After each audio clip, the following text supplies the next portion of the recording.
Goeiemôre, baie welkom by Agape Gemeente in Bloemfontein, die klein gemeente met die groot hart. Ons titel vandag, staan vas. Gly jou wiele soms. Voel jy soms dat jou finansies of jou verhoudinge net nie wil koers kry nie? Is jy een van die ouens wat praat oor die seën van die Here, maar diep in jou hart weet jy ervaar dit nie. Paulus sê in Efesiërs 6 praat oor die wapenrusting en hy sê die volgende. Hy sê ten slotte, vind jou sterkte in die Here en in sy geweldige krag. Daai woord sterkte in die Grieks beteken momentum. So hy sê, vind jou momentum in die Here, in sy geweldige krag. En daai woord geweldig beteken dominante krag. Soos ons dit sommer net vry vertaal in Afrikaans, dan sê hy, vind jou momentum in die Here, in sy dominante krag. Jy sien, ons geestelike lewe begin deur te sit. En om te sit beteken om te wag totdat ons kan sien wat Christus vir ons gedoen het. Ons het 'n paar weke gelede gepraat oor sit, loop en staan. Ek gaan kyk bietjie na daai video's, maar nadat ons gesit het, loop ons. En dit beteken om deur die Gees te wandel en te leef. Maar weet jy wat? Dis in die staan waar die oorwinning vandaan kom. Jy kan gaan kyk op YouTube, 21 April is daar 'n preek, sy naam is Dit is volbring, hy praat oor sit, en dan 9de Junie is daar een wat praat oor wandel in die Gees, en dit praat oor loop. Maar vandag gaan ons praat oor staan. Ons het baie tyd spandeer met sit en met loop, maar verstaan jy wat dit beteken om te staan? Jy sien, konflik is onlosmaatlik deel van die lewe hier op aarde.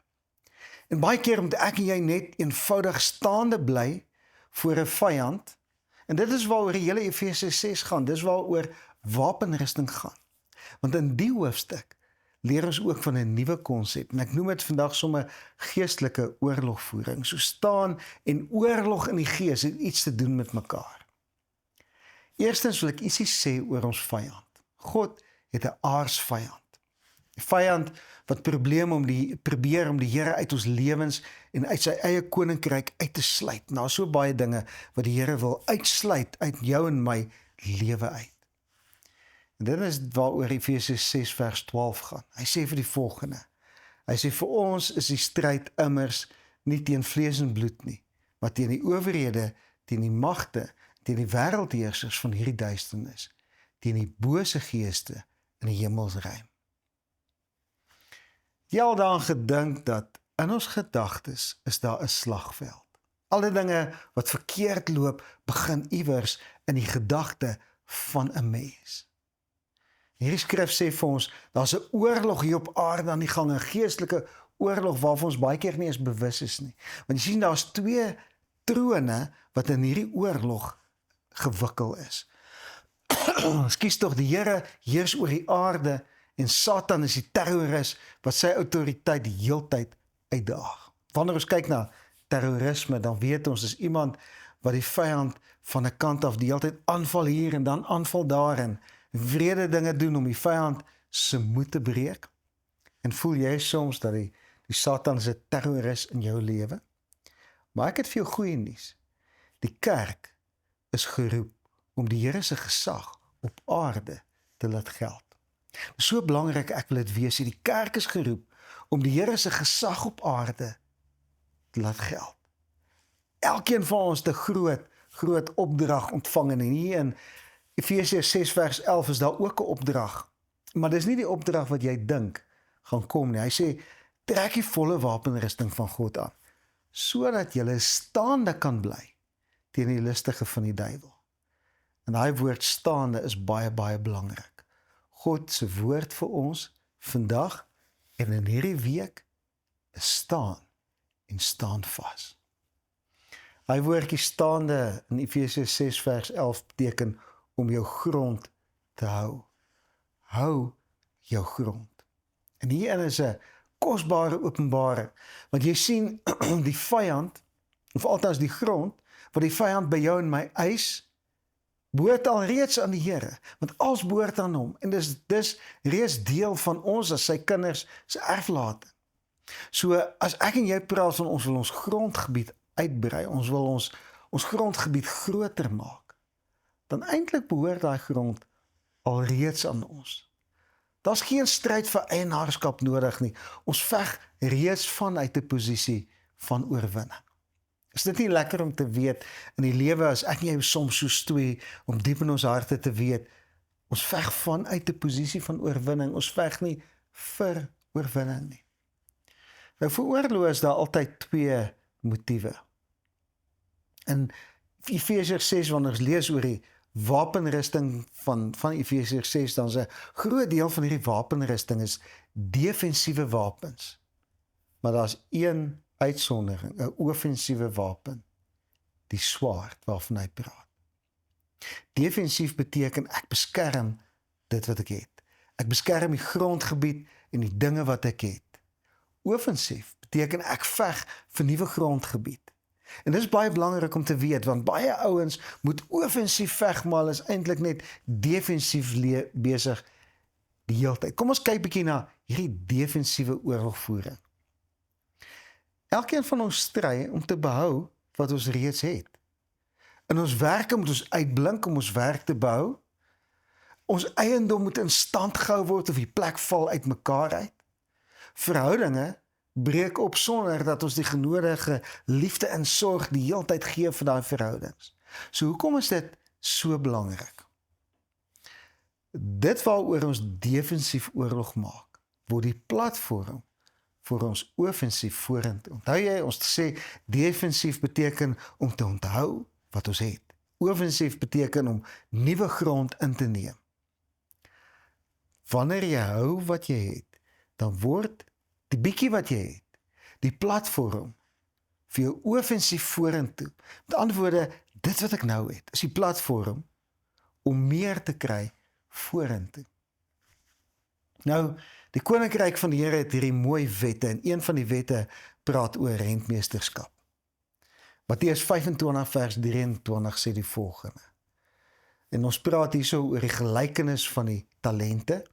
En op 'n stadium kom die meester terug en hy vra terugvoer of rentmeesterskap van die manne wat sy talente opgepas het. En so praat hy met die een wat sy talente verdubbel het. In vers 23 sê hy, en sy eienaar het vir hom gesê, mooi so goeie en getroue slaaf. Oor min was jy getrou en oor baie gaan ek jou aanstel.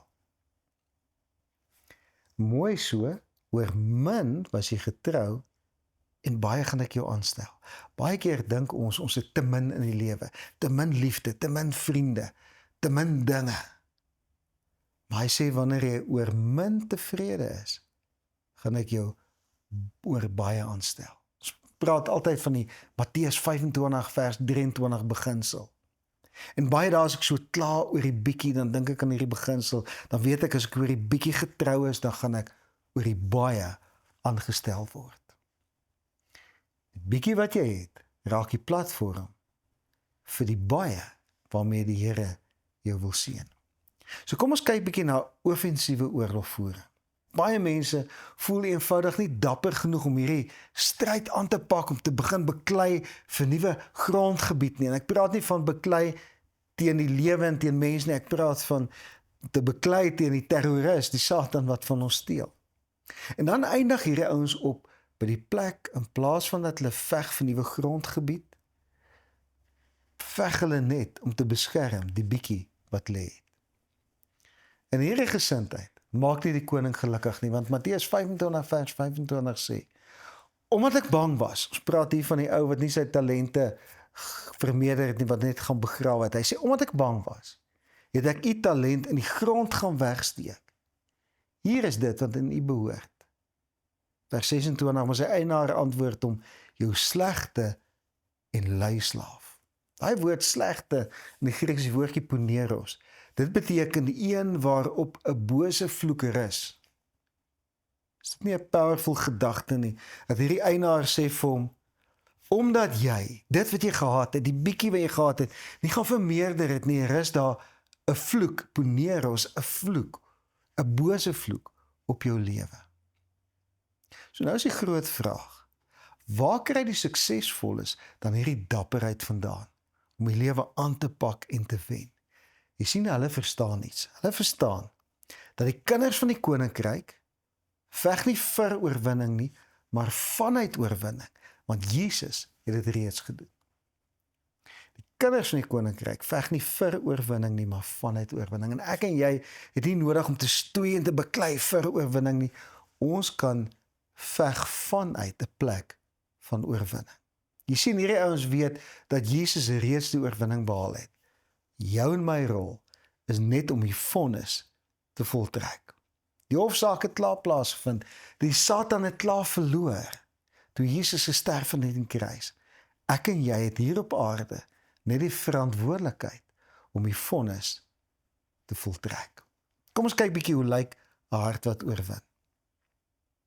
Ek en jy veg vanuit oorwinning wanneer ons weet dat die grond wat ons wil inneem reeds aan ons behoort. So ons beklei nie soos iemand wat nog moet wen nie, ons beklei soos iemand wat reeds gewen het. En Jesus het aan ons die geestelike gesag gegee om te wen. Maar ek en jy het steeds 'n vastere plek nodig vir die geveg. Baie Christene glo in hierdie ding, name it, claim it en frame it. Met ander woorde, hulle glo alles is reeds gedoen, ek hoef niks te doen nie. Maar ek het vir jou nuus, ek en jy het 'n vastere plek nodig. Hoe werk dit in die praktyk? Identifiseer eers die grond wat jy besit en besluit dan hoe jy van daar af gaan aanval en nuwe grond gaan verower. Kyk eers na wat jy het. Onthou jy, Elia kom by 'n vrou, sy wil doodgaan van die honger, en hy vra die vraag, hy sê, wat het jy? En sy sê, ek het 2 koekies en 'n bietjie olie, en toe vermeerder hy dit, wat sy het. Klink soos die talente, nee. Identifiseer eers die grond wat jy besit, en besluit dan hoe jy gaan veg, om nuwe grondgebied in te neem. Onthou ons net nou gesê, baie ons net besig om die bietjie wat lê te beskerm, maar Vader God wil jou vandag op die plek kry, waar jy nie net 'n bietjie beskerm nie, maar waar jy nuwe grondgebied kan inneem. Wat is hierdie bietjie? Hierdie bietjie grondgebied kan wees die finansies wat jy het, die verhoudinge en die alliansies wat jy het wat jou kan help, kennis en ervaring wat jy opgedoen het langs die pad, ensovoorts. Daar's baie dinge wat ek en jy het. Maar daar's 'n paar gevegsreëls. Jy sien, in die Nuwe Testament is daar beginsel. Wetloosheid in die Nuwe Testament beteken nie, jy kom nie die gebooie na nie, beteken iets anders. Wetloosheid beteken, dat die wette van die koninkryk, wat nou geld, verstaan jy en jy volg dit. Hoewel Jesus namens ons die oorwinning aan die kruis behaal het ek en jy steeds die verantwoordelikheid om hier op aarde die vonnis te voltrek. Hoor bietjie wat sê 2 Tessalonisense 2 vers 8. Dis nogal, het praat oor wetloosheid, dis nogal kras gestel. Hy sê, en dan sal die wetlose mense geopenbaar word. Die een vir wie die Here Jesus deur die asem van sy mond sal uitwis. So hy sê, daar gaan 'n tyd kom, wat die ouens wat die wette van die koninkryk nie verstaan het nie, wat wetloos geleef het, hulle gaan geopenbaar word en hulle gaan uitgewis word. Want ek en jy het nodig om die wette van die koninkryk te leer ken en te verstaan. Voordat ons staan, moet ons eers sit en leer loop, en dan kan ons in oorwinning staan. Gaan kyk daai video's waaroor ek net nou gepraat het, skrol weer terug, kry die datums, sodat jy kan leer wat beteken om te sit, om te groei in jou identiteit, dat jy kan leer wat dit is om te loop, om in die gees te wandel. Maar dan kom oorwinning, wanneer ons leer hoe om te staan. Wanneer ons nie net saam die Here kan sit nie, ekskuus, ek wil oorbegin, wanneer ons nie saam die Here kan sit nie, het ons nie 'n kans om voor die vyand te kan staan nie. Efesiërs 6 vers 16 sê, dra ook die helm van verlossing en die swaard van die Gees. Dit is die woord van God. Om te veg en te wen in die Gees, moet ons die woord verstaan. Ons moet die woord indrink, ons moet dit opeet, ons moet dit verteer. mediteer, ons moet dit luister, ons moet dit lees, totdat ons al die beloftes wat die Here vir ons het, verstaan en al die beginsels van die koninkryk en die wette van die koninkryk verstaan, sodat ons verstaan hoe om te wen. En ek wil vandag vir jou sê, grawe jouself in die woord, sodat jy elke koninkrykswet kan leer en verstaan. Want oorwinning en 'n nuwe grondgebied wag op jou. Ek wil afsluit en ek wil vir jou sê, moenie een van daai ouens wees wat net beskerm die bietjie wat jy het nie. Moenie net die defensiewe wapens in Efesiërs gebruik om net te keer dat jy nie verloor wat jy het nie. Gryp daai swaard van jou dat jy offensief kan begin oorlog maak en nuwe grondgebied kan inwen, dat jou talente vermeerder, jou grondgebied groter kan word, die Here jou kan seën, dat jy nie net praat van die seën van die Here nie, maar dat jy dit ervaar.